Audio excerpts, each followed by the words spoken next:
I'm really happy to be here with you guys. Thank you for being here, Caitlin. It means a lot to me, and it's a great opportunity for the students. And yeah, I told them a little bit about you, but it's just I've been really impressed over the years since we took our PDC. Out of everybody in the class, there was like 30 people. You really went for it. You studied at the Bullocks Brothers farm for at least a few years. One of the greatest permaculture farms and demonstration sites on the West Coast, if not the whole US or the world. They are really amazing. And so you became a permaculture teacher, and then you're also a consultant there in Orcas Island, helping people with their design plans and their farms and gardens. And now you are the director of what's food security for San Juan Island, for the San Juan County. Kudos to you, just congratulations, all you've done, and thank you for being here. Very good, fun. Okay, thank you, Scott. That's awesome. So yes, so I'm calling in from Coast Salish territory up here on Orcas Island, and I live here with my husband and my two kiddos. My stepdaughter's in Seattle, going to school. And then my parents just moved next door to us in this like miraculous series of events. So we have like our family compound developing here. So they're moving from the Boston area where I grew up. So it's a big move for them. And we're like getting settled in these days and feeling super grateful for the multi-generational living. So my thought is to just like be very kind of bird's eye view and just touching on what I've been up to, like Scott mentioned, since the PDC that we took. And then at the end, like I'm thinking it would take like 15-20 minutes, and then we can just talk and have questions and dialogue. This might be one of my favorite things in life, is just like nerding out with people who are into this stuff. So very, very happy to be here. Thank you.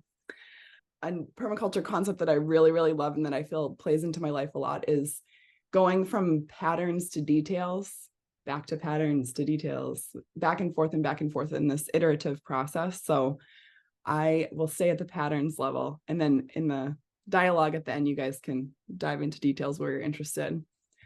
I just wanted to say a bit about the word permaculture, because I've had quite the journey with that word myself. Well, first, just to start, I always like to give credit where it's due, and the concepts in permaculture are ancient concepts from earth-based cultures around the world, highlighting traditional ecological knowledge and indigenous technologies. So just, it's an incredible amount of information contained in this concept that Bill Mollison, coined this term to capture an existing body of knowledge and translate it. So I always like to start there.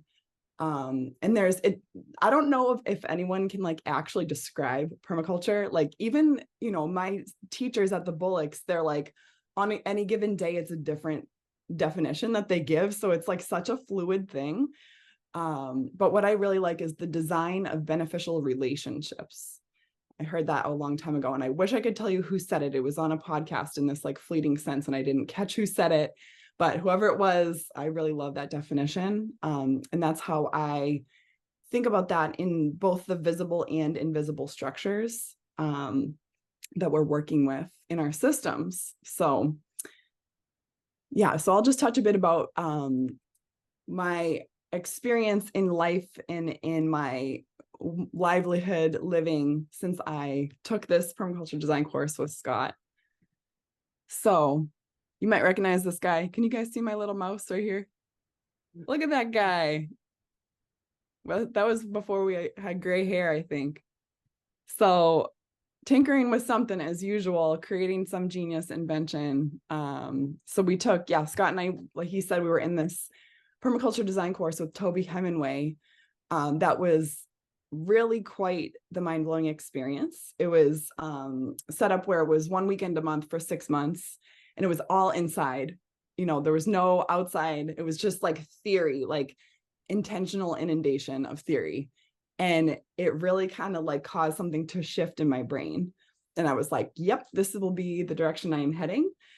So Toby kept showing these photographs of the Bullocks homestead, like these amazing, amazing photographs. And I was like, what is this place? Like, I want to go visit there.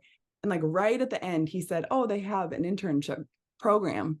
So I ended up applying. He wrote me a nice letter to like help me, help strengthen my application to the Bullocks. My interview with them, I talked to Sam Bullock on the phone for like, I thought he was literally just like kind of like shooting the breeze with me, and like we were going to start the interview, in 5 minutes or whatever. But that was the interview. He was just like kind of like getting a feel. So it's more like, it was really fascinating because the people that they chose for their internship program, the biggest kind of trait that they were looking for was people who are keen, which I really love that word. So I thought that was important to mention, because we're going to need a lot of people. We're going to need all the people with all the background knowledge and skills. And so you don't have like a perfect resume to like come to permaculture with. It's like, you are here, you are the right group of people with the right skills.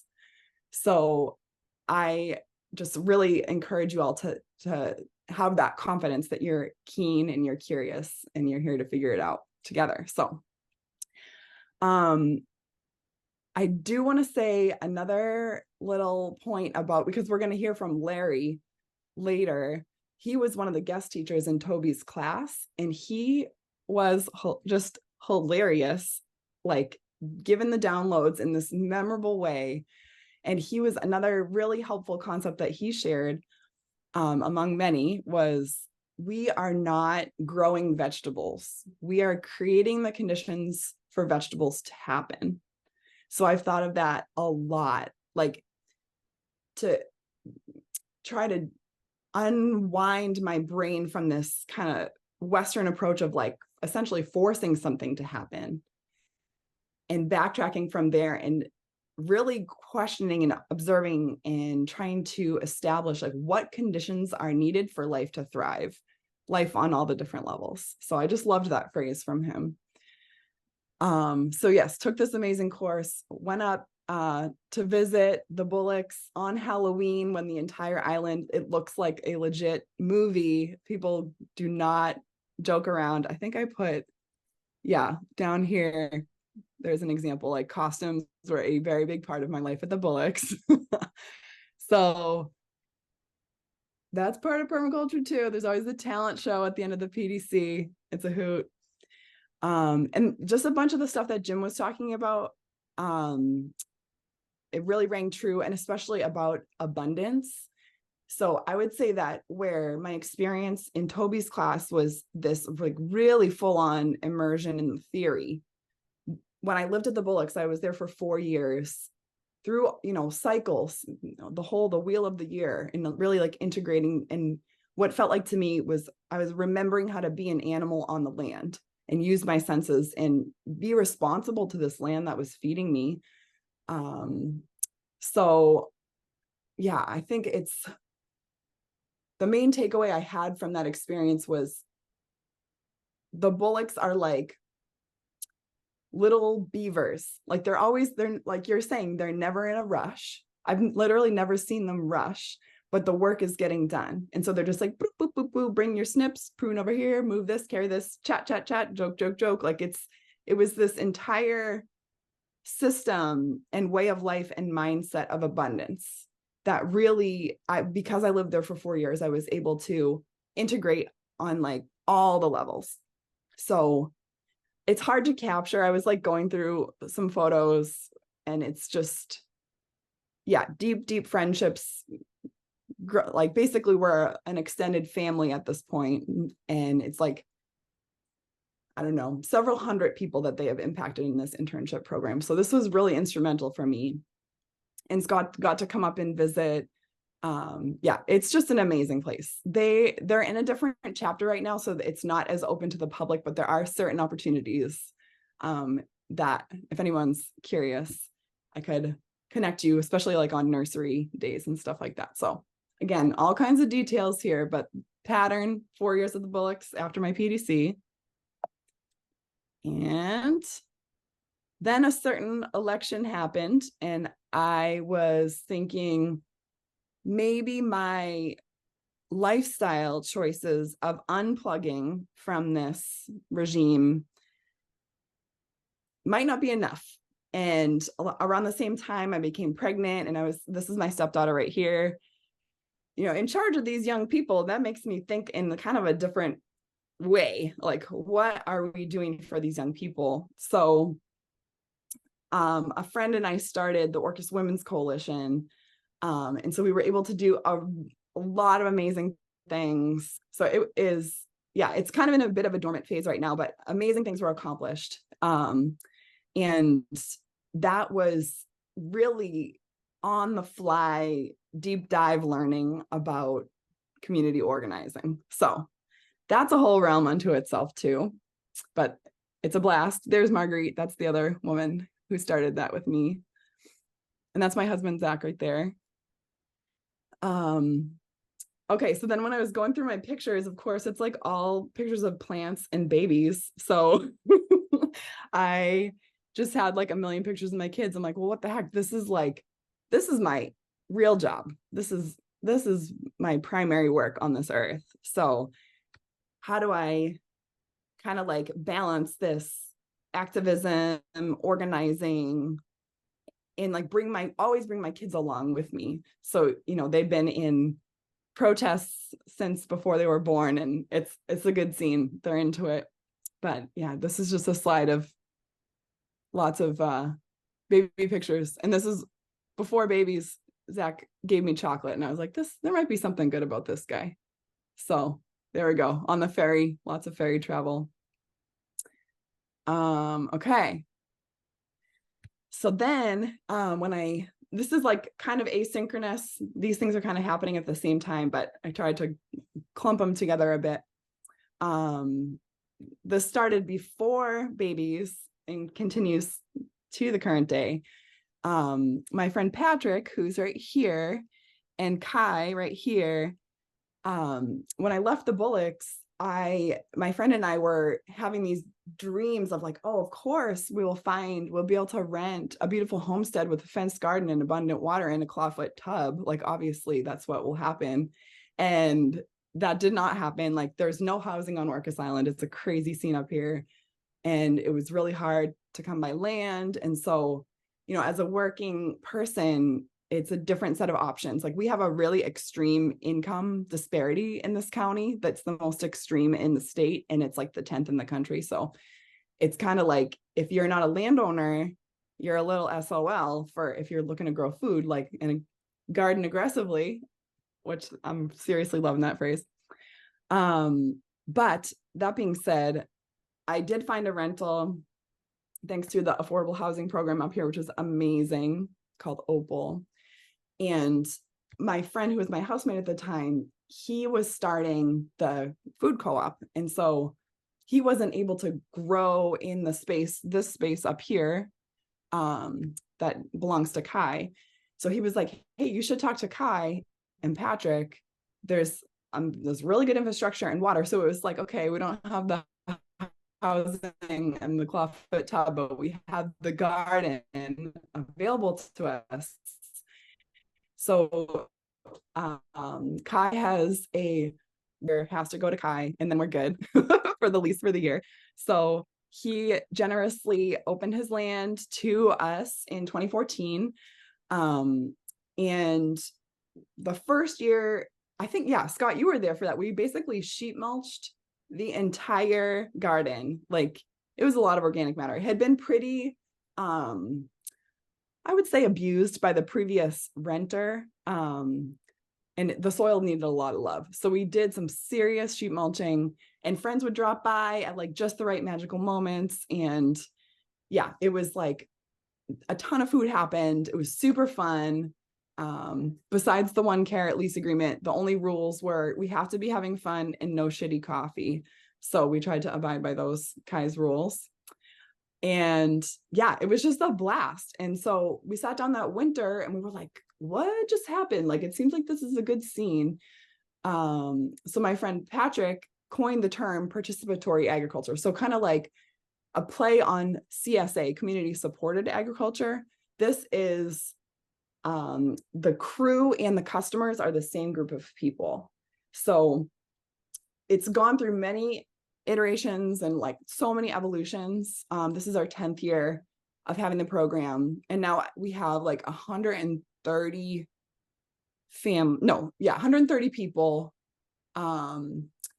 It's actually more than that. I'm like confusing the number of families and the number of humans, but it's a lot of folks who are now involved, and we have 5 locations on Orcas Island. So we are creating this community grown food network that in all of this and all of the experiences I've had since I took that PDC with Toby, it's, yeah, my experience with learning about permaculture concepts, like I can't unknow them. I can't unsee things through the glasses of permaculture design. So it's just like infused in all the ways that we're designing these invisible structures and social systems. So again, all kinds of information we can get into if you're curious, but just to say it's like basically a lot of the practices that I learned at the Bullocks expanded to a community scale.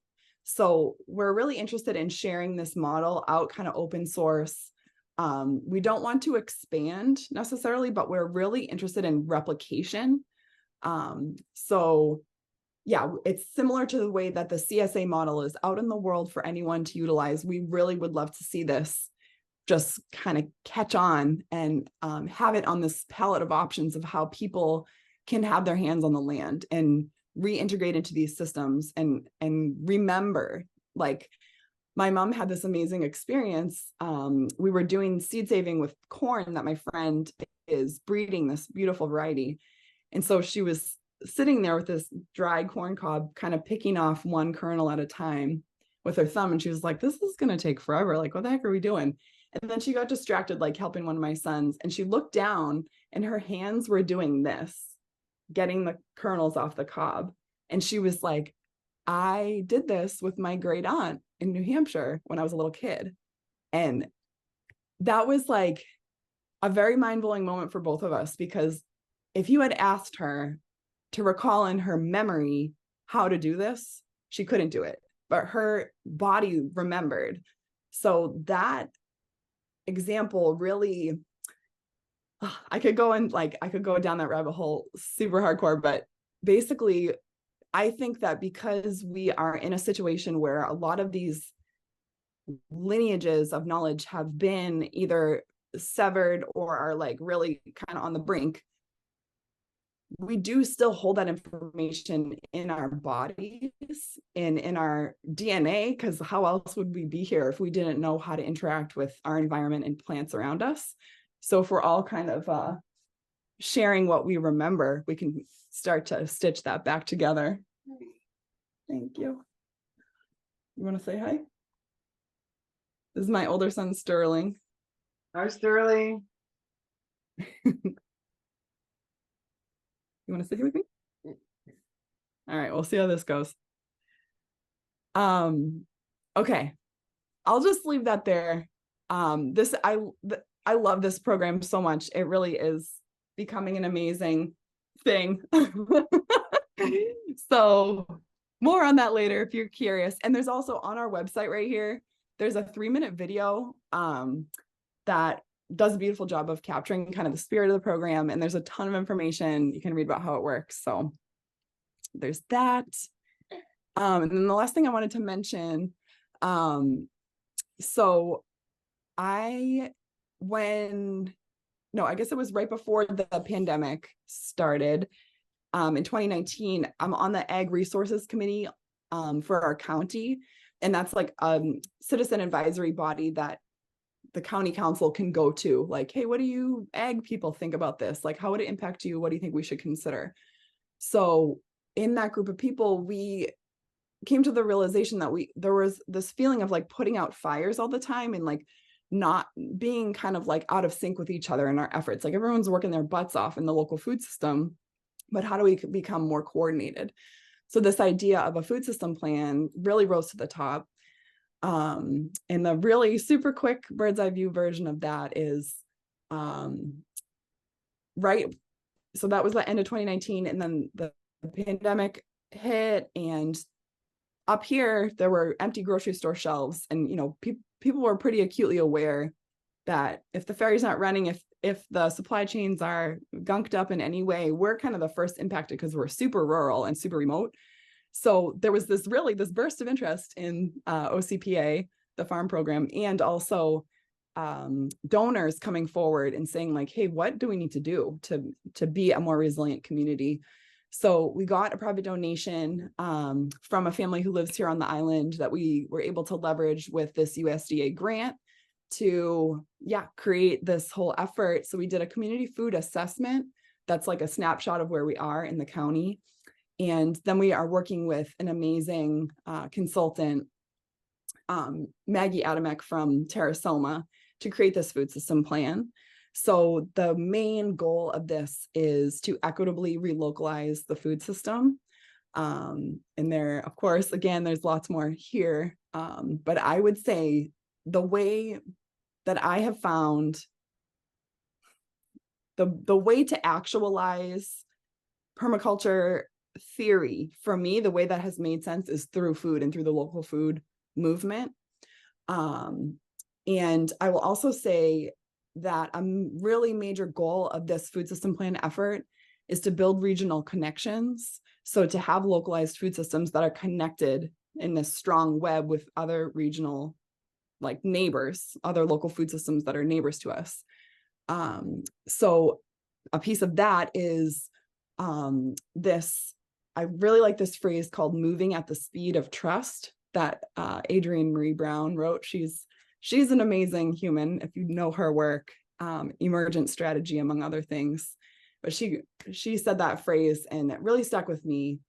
And so in both OCPA, the farm project, and the food system plan, we are uncovering how, as primarily a group of settlers on Indigenous land, how do we come to understand the history that brought us to this moment, and how do we work with food as a shared need to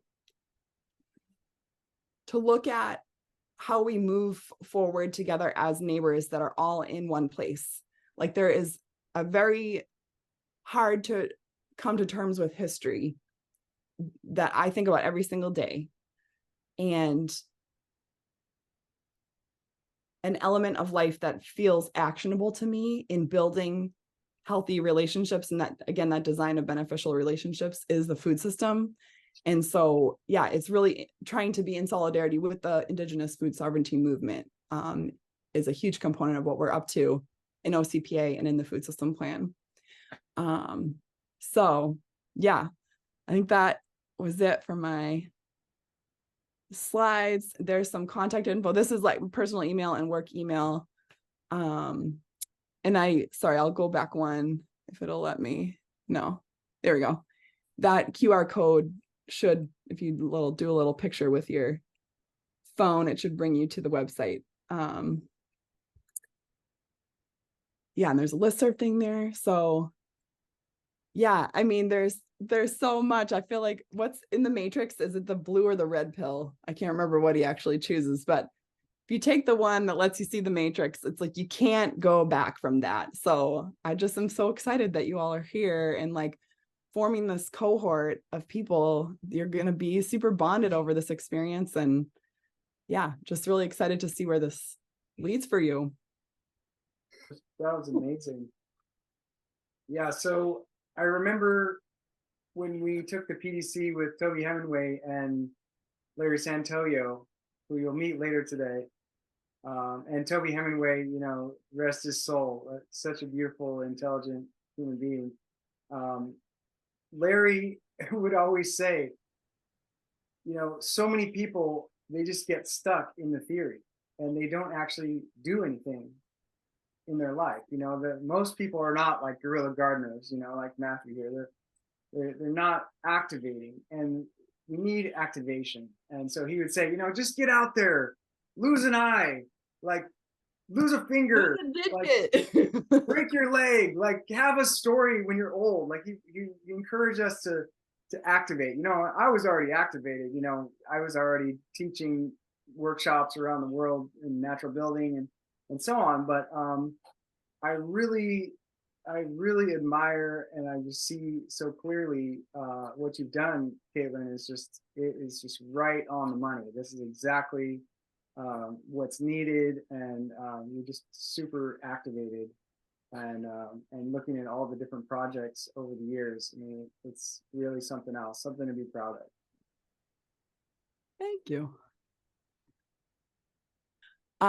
This is this rad old timer on the Aran Islands, and that's where my people come from. So I'm like trying to reconnect with that lineage. And so this is literally like a rocky bald, like no plant life happening other than some lichen, and humans with manure and seaweed accelerated the succession of soil production. So there are folks still living out there, and I just find that to be really amazing. And I love this old dude. I wish I could know him and like hang with him, because he looks like he knows how to live. So yeah, so I will say, yeah, it's really, there's kind of like a barter informal economy, barter exchange system among a lot of my friends. Like my good friend lives down the road, the first person I met on Orcas, and he became a crab fisherman. And so we live, 3-minute walk from the beach here. And so he can walk down to his boat and go out. And so we trade with him for protein. And my kids love digging clams. And so, yeah, just trying to like be really integrated in that food source, and the being responsible stewards. That's a huge component of the food system plan, where the Western Washington tribes the work is well underway. So we are figuring out how to best support and amplify and uplift their work.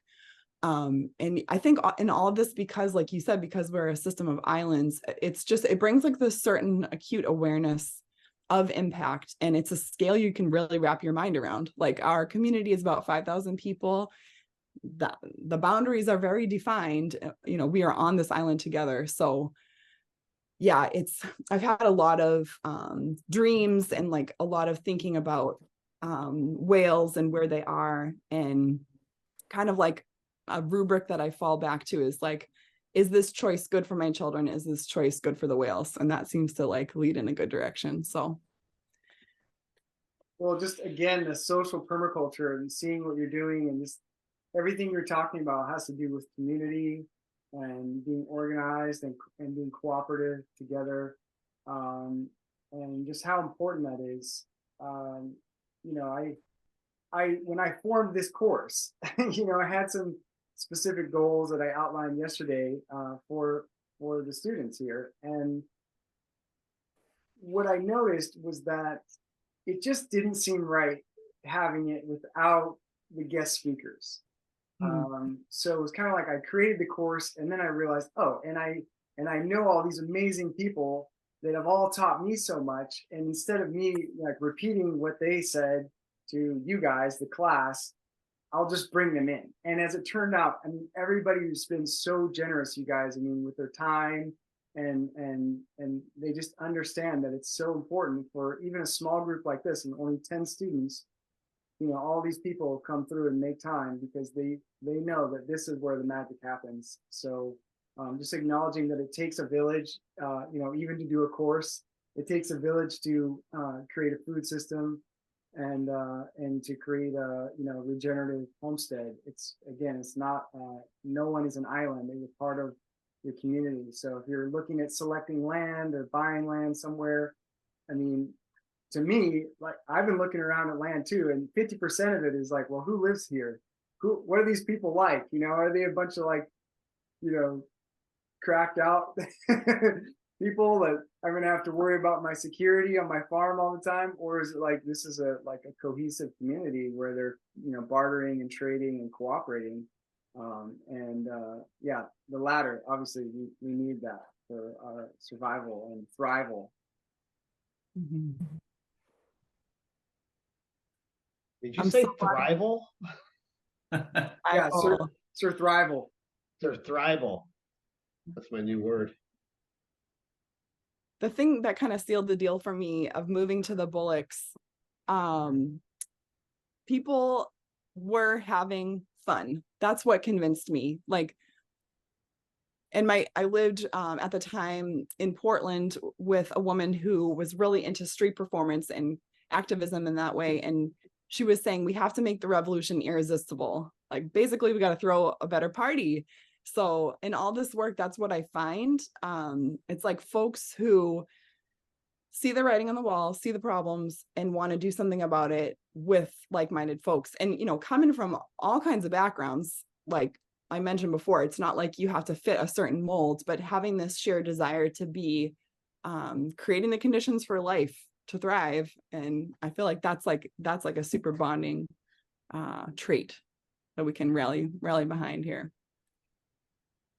So I remember some years ago, you had actually taken a course with Dr. Elane Ingam, who wrote Yes.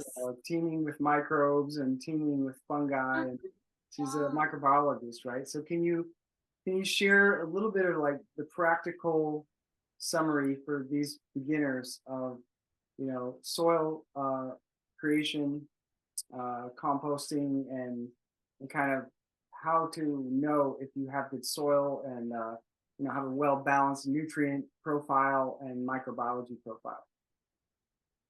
Yes. Okay. Soil nerd, happy question right here. I got to go down and study. The Bullocks talked a lot, and we did, we were always making super rad compost piles and compost tea. And I got to go down and study with compost tea. Yeah. You don't have to drink it. The microbes drink it. Yeah. So, it was, a wonderful, it was like a week-long immersion. And then I put that into practice. And then recently, in the conservation district, there's a woman who lives, actually, she's a neighbor of ours, that we're really looking to scale this up. So this has been on my mind a lot, but the gist of it is there is an entire complex ecosystem in the soil. And when I kind of came to this world of growing food and permaculture, I had heard about doing soil tests that looked at the chemistry of your soil. But I have since learned that is the biology that creates the soil chemistry. So the microbes in the soil actually create the conditions that we find when you do a typical soil test. So kind of really being of the mindset of tracing things back to the root.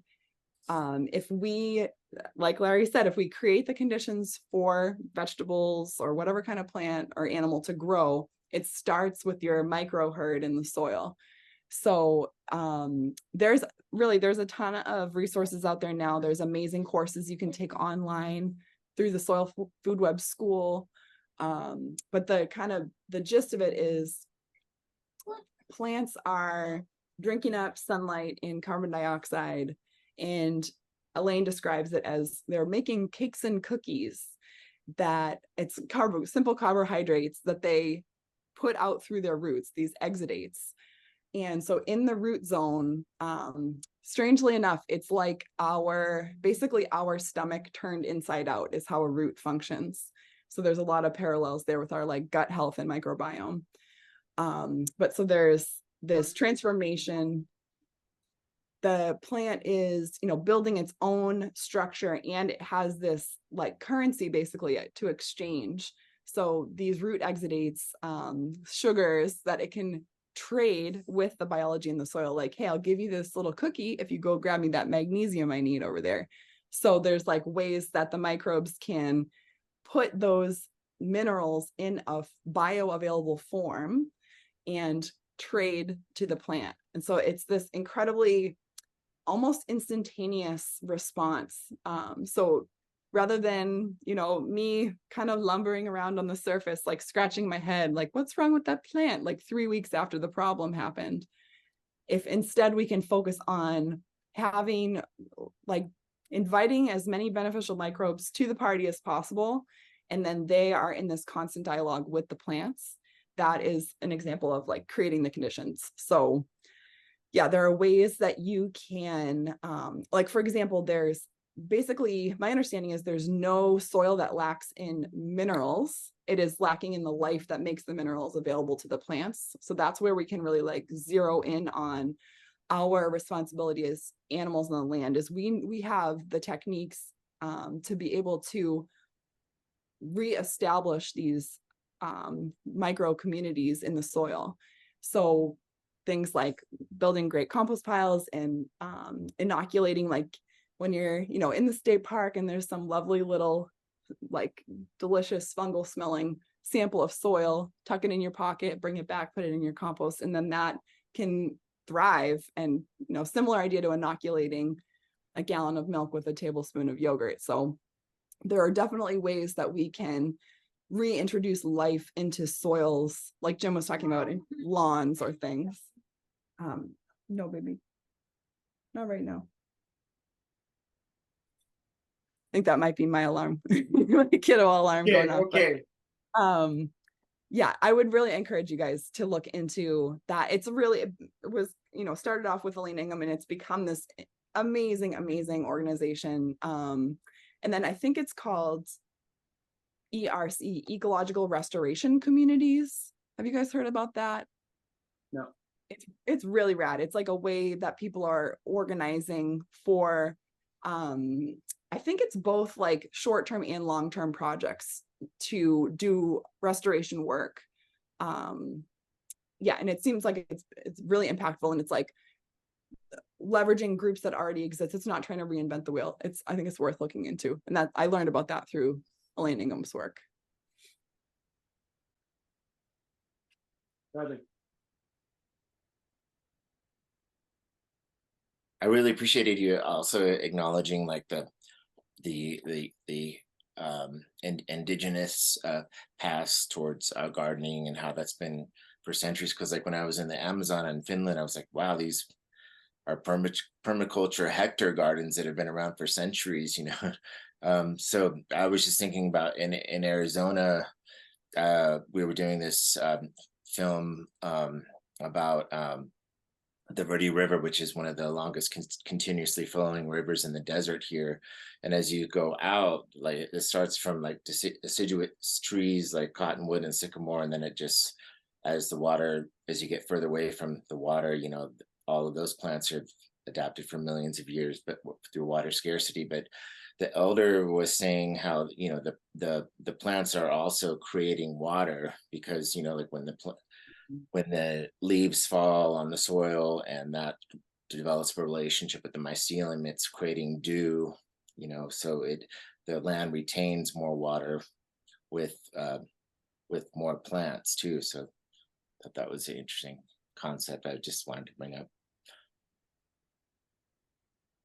Yeah, I think there's a lot of scales to this holds true, but like nature abhors a vacuum. I think of that a lot in terms of the soil. Like when we leave Orcas and we're on the mainland and we drive through Skagit Valley, it is just acres and acres of tilled bare soil that you're watching blow away. And this is like mini dust bowl. Like it's beautiful topsoil that's just been really beat up on.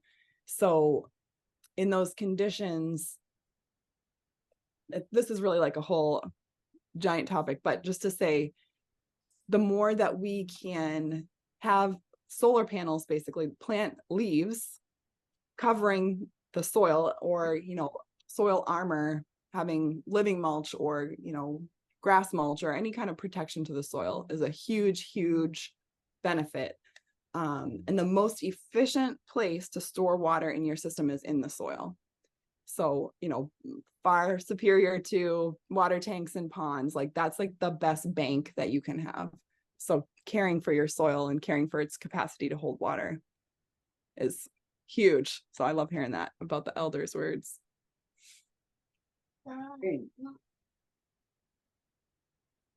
Go ahead, Ray. Well, I just wanted to jump in, Bradley. I am from, like, I grew up swimming in the Verde River. I'm from Clarkdale, Jerome area, right around there. So that was really cool to hear that, because growing up in that area and growing up with a lot of the indigenous tribes, I grew up right with on Tuzigoot. It's like a ruin, the ruins right there. It was a big part of growing up, and the Yavapai Apache reservation that was right next to us was all my kids from school, and we got to learn a lot growing up with them. So I just thought that was really cool.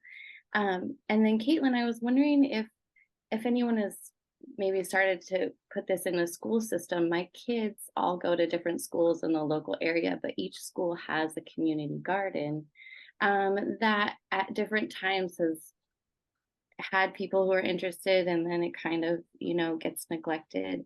And I was just wondering if you feel like some of these ideas could work in a school system where, like, the schools are then their communities and could work together, because I'm also in a spot with severe income disparity and a lot of food needs, and we work a lot in our community with food banks and in the schools to get food to the kids.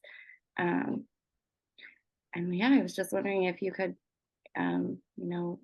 anything that you think would be helpful if I was going to start to develop that community for my kids. I was also a mom. Yes. Great question. And grandma, so got work to do. All right. Yeah. Yes. My stepdaughter just had her first baby, so Amazing. Congratulations. Thank you. Oh man, you guys are asking super good questions. I will say, in the islands, we are very, very lucky that we have a really robust school garden program. Lopez Island in particular, they are growing a ton of the food that they are cooking for the children, and the kids are out there like in this integrated curriculum that's like garden based. It's pretty incredible. So that might be a good thing to check out. And on Orcas, there's a really strong school garden program. And there's a program called FEAST. It's an acronym, Food Education and Sustainability for Teens, I think. And so that's more geared toward middle schoolers. And then there's all kinds of training programs in the school for the culinary arts and gardening and stuff. So we're pretty lucky. It's like pretty front of mind for folks up here.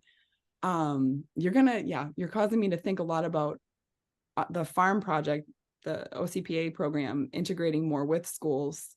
But I will say, at one of our 5 locations, there's more children than adults. It's kind of like the family site, and it's like this joyful, abundant mayhem scene of like, so it's kind of like incredible how much gets achieved with like all the factors at play with so many young people.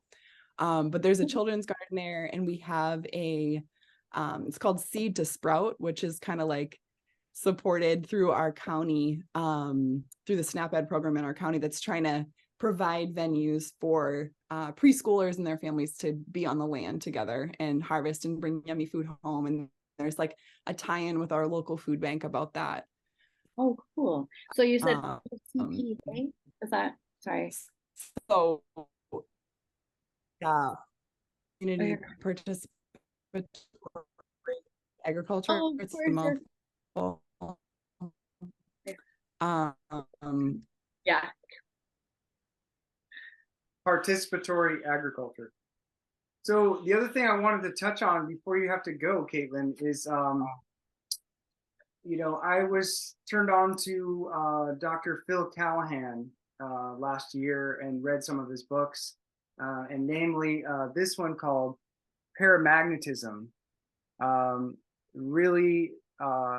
Really rocked my world. And essentially, like, the summary is that all things have a magnetic field and a magnetic charge to them, So, even the plants are paramagnetic, and the rocks are diamagnetic. And so they're interacting magnetically. And so the sun and the moon and the rock and the ocean or the lake or the water or the stream, the arrangement of those elements can create better conditions for plant and animal growth in certain locations, or not as good conditions.